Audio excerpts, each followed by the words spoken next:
টি-20-তে ৪ ছক্কার ঝড় আর আউটের উত্তেজনা অভিজাত দর্শক থেকে শুরু করে সাধারণ মানুষ সবার মধ্যেই ছড়িয়ে দিচ্ছে বিসিসিআই।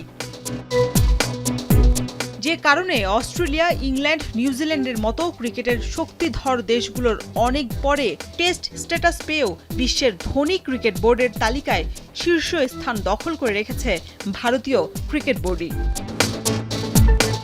2023-24 অর্থবছরে রেকর্ড ৯,৭৪১ কোটি ৭০ লাখ রুপি রাজস্ব আয় করেছে ভারতীয় ক্রিকেট বোর্ড। দেশটির সর্ববৃহৎ স্বাধীন সংস্থা রেডিফিউশনের এক প্রতিবেদনে উঠে এসেছে এমনই তথ্য।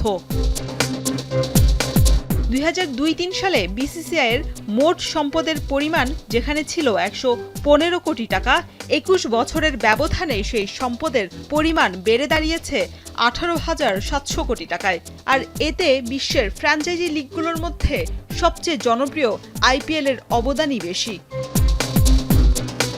2023-24 অর্থবছরে ভারত ক্রিকেট বোর্ডের আয়ের অর্ধেকের বেশি এসেছে এই আইপিএল থেকেই।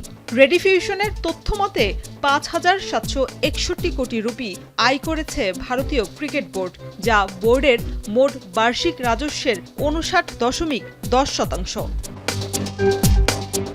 শুধু পুরুষ আইপিএল নয়, নারীদের আসর, আন্তর্জাতিক সম্প্রচার সত্ত্ব এবং পৃষ্ঠপোষকদের সঙ্গে চুক্তি থেকে পাওয়া অর্থ বিসিসিআইয়ের রাজস্বে যোগ হয়েছে। ভারতের ম্যাচগুলো সম্প্রচার থেকে বোর্ডের আয় হয়েছে ৩৬১ কোটি রুপি।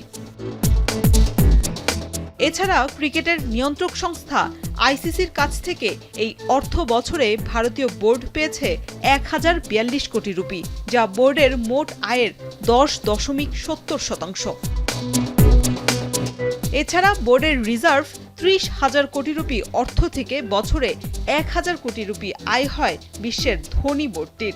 এর পাশাপাশি যুক্তরাষ্ট্রের বিখ্যাত সম্প্রচার সংস্থা ডিজনি এবং ভায়াকমের কাছে আইপিএলের সম্প্রচার সত্ত্ব বিক্রি করায় 2023 থেকে 2027 সাল পর্যন্ত এই দুই সংস্থা থেকে ভারতীয় বোর্ড পাবে ৫৩,৩১২ কোটি ৮৭ লাখ রুপি, যা আগের ৫ বছরের সম্প্রচার সত্ত্ব থেকে পাওয়া অর্থের চেয়ে প্রায় ২.৫ গুণ বেশি।